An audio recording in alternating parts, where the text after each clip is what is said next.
slideshow presentation this time. So that's how crazy we're getting. We're going all the way. Full screen for you guys. No audio. I will provide the narration, and Steve will have his commentary as always. So here we are. The 4 principles of judo, which I'm going to have to work on my pausing and stopping skills here. He says base, posture, connection, and pressure. Base is defined as how your feet are positioned to the ground. Posture is your body shape in relation to your opponent. Connection is where base and posture meets. Pressure is the force applied through connection at a proper angle. All right. Amazing. Normally, base, posture, connection, and pressure are applied in that order, but what makes Ayaka's grappling special is her ability to use connection and pressure when her base and posture are compromised. Right. Here we start off. The comments coming in, I can't see. So, Hamasaki's base and posture are compromised due to the head outside single. Normally, you would get your shin on your opponent's thigh and overhook on the same side. Oh, hold on. Got a little ahead of myself there. And look to square up to prevent your opponent from running the pipe. All right, then that will play for us. Yeah. It's beautiful posture. Hamasaki, instead of fighting for position, looks for the Kimura trap to turn this wrestling exchange into a grappling exchange, even though it does sacrifice position on the ground.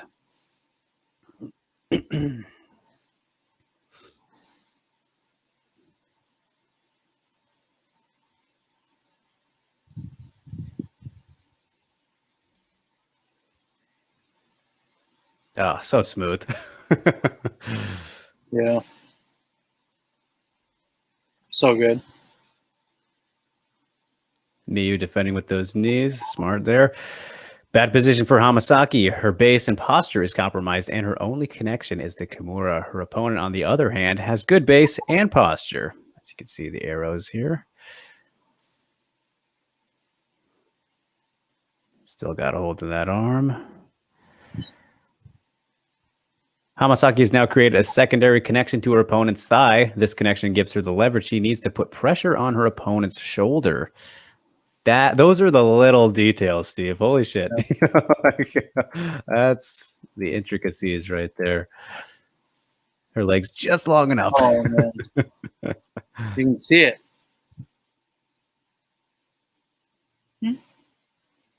Under. The pressure from Hamasaki's Kimura forces Yamamoto to readjust her base as Yamamoto's position is weakened. Hamasaki maintains 2 points of connections, which allows her to fluidly and effortlessly sweep since Yamamoto is going in the same direction of Hamasaki's pressure.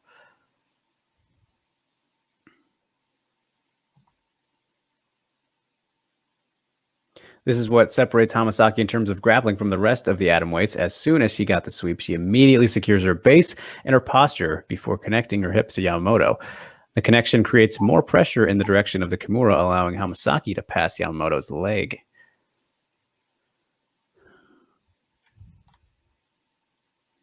I don't want to miss any little bits there.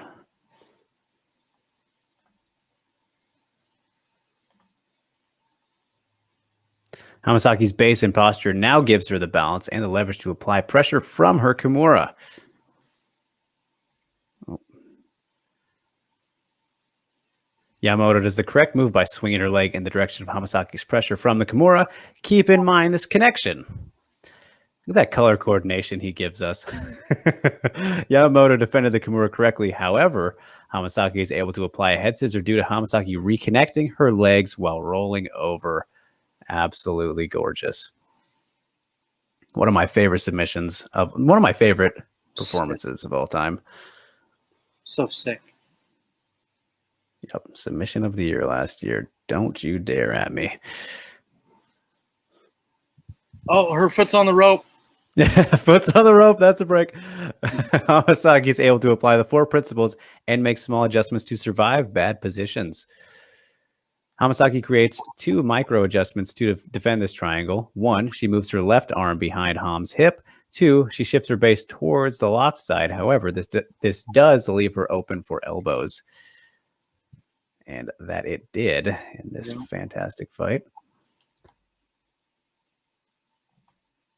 Boom, boom. Those elbows. Yep. Hamasaki used continuous adjustments of base and forward pressure towards the lock side. Leaves Ham no time to readjust her foot. Deep triangle. Normally, you want a triangle to be shin deep. People are giving shout out to the arrows and stuff. Oh, yeah. Those just going next level. Seriously. some notice the space that Hamasaki has created from all the base and pressure adjustments she keeps making. He's like it's BJJ Scout. That's what I was thinking. I was thinking John Madden. Boom. He does the arrows and stuff. Right.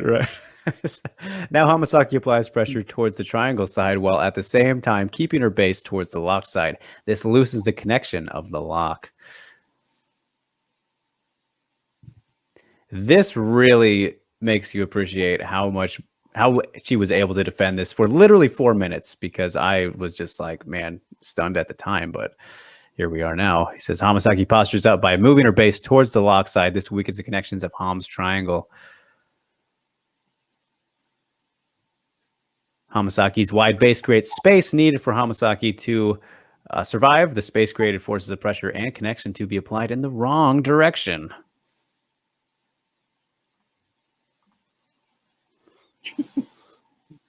The little doodles. I don't know if he had audio on this. No, he didn't.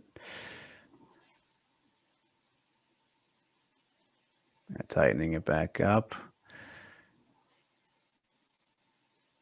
It's crazy. That whole round was pretty much in the triangle. That second round of that fight. How did she last so long? Oh, she's out. Get on out. Look at her using fucking the rope. I know. That's the fun of having a ring, right? Yeah, Hamasaki has shown the ability to dominate top positions with the 4 principles.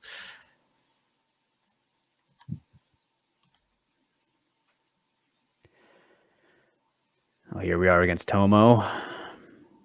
The best way to defend in this position is for Tomo to make frames and face Hamasaki. Hamasaki shuts this defense down by frame that she makes to set up her Kimura. And what a nasty Kimura it ends up being. She's so good, dude. Yeah. I mean, obviously, she's great. But, like, when it's, like, getting broke down like this, man. I know. Yeah, you're going to have to go watch the striking one, man, because that was beautiful, too. I will. On the channel now, you guys. By moving her leg back, Hamasaki is able to remove the space needed for Tomo to turn towards her. The connection of the Kimura consolidates Hamasaki's superior position, giving her attacking opportunities. Yeah.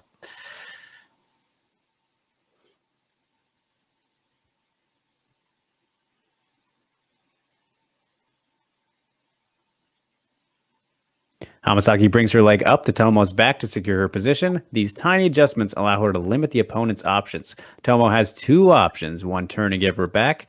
2, keep her back to the floor. What's it going to be? Spoiler alert. I'm sure we all know. Right. Anyone in the world can add the principles of judo and Hamasaki's striking tactics, head and shoulder feints, stance switching, and benefit enormously. What Hamasaki has is high-level fighting because she doesn't rely on being an athletic freak. Why aren't more women's fighters looking to study Hamasaki? And I believe that is where he is leaving us, Steve. Because, of course, you got to have a question to end the Bantam Punch breakdown. Hope you guys enjoyed that one. That was so good. Not been following along with the questions as I'm frozen here. Give me a sec. This happens. They're just commenting on how much they love Ghost Phantom and his little school's in session. James said, "Oh man, we even get a lesson." Of course. Mm-hmm.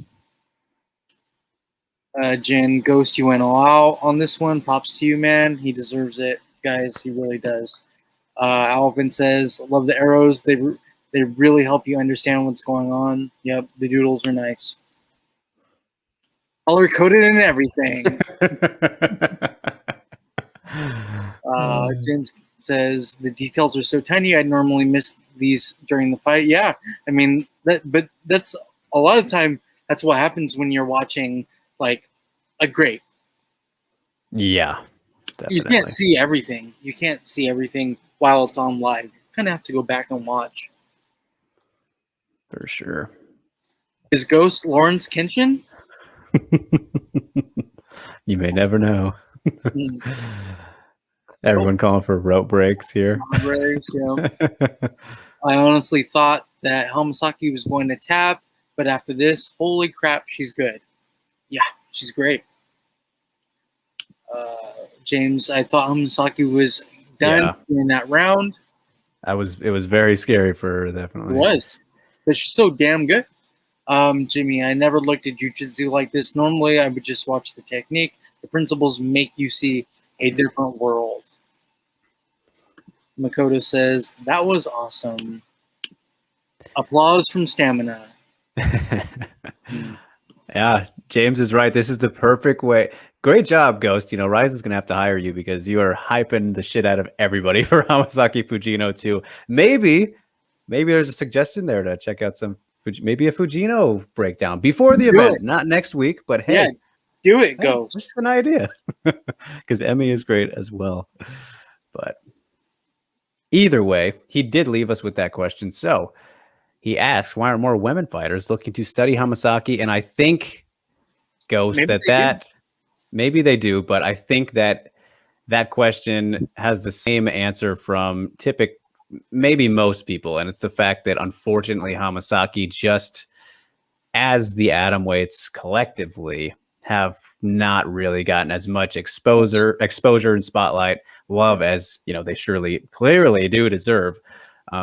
That's true, Jerry. If Ayaka was bigger, surely she might be someone that more looked at, and she'd be less underrated than she is. And we know that she is definitely one of the most underrated, greatest fighters of all time, because she definitely is one of those.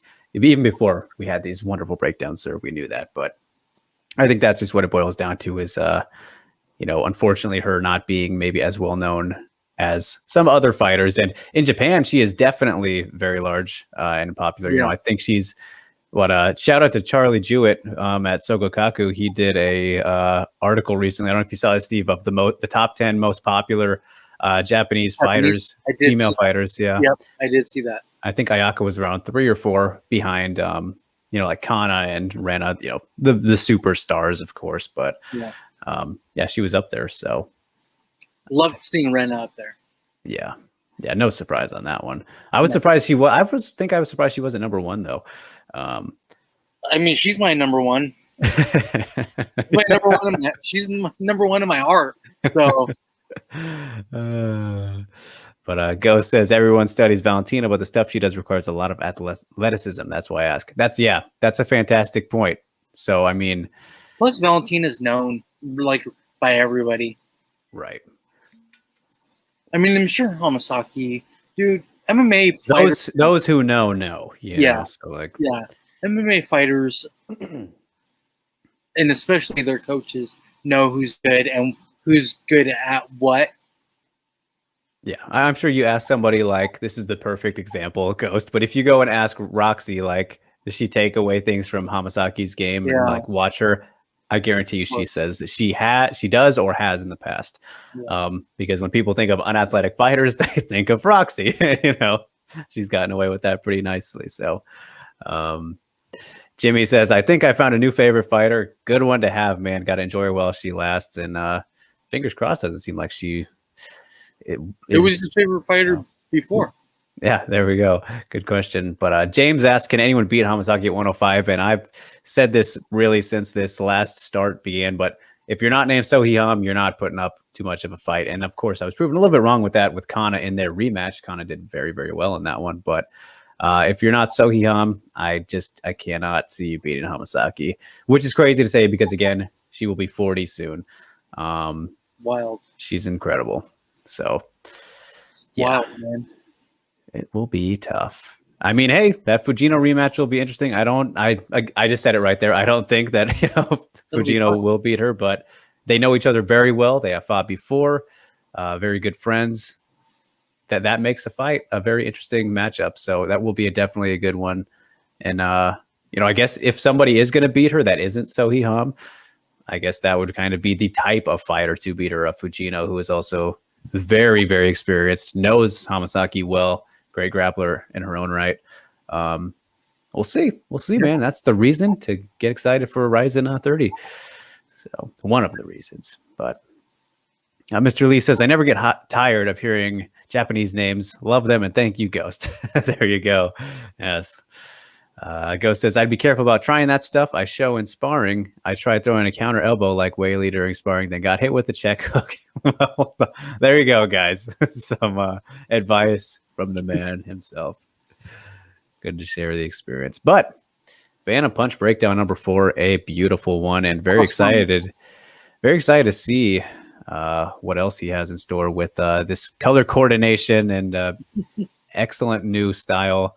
Upgrades, right, from the Twitter DMs. I told him about that last week, Steve, and I was like, figure something out. But he gave me way more than I ever could have asked for. So incredibly appreciative, man. You really went all out for that. And I'm sure that took some time. So it's dope. But let me ask you, Ghost, how long does it take you to actually do this? Right. So you don't have to say in the chat. You can DM me and tell me if you don't want to actually. But I'm curious. I'm sure most people are. So anyway, let's get on to the Twitter mailbag now, as we have a pretty, an all right load.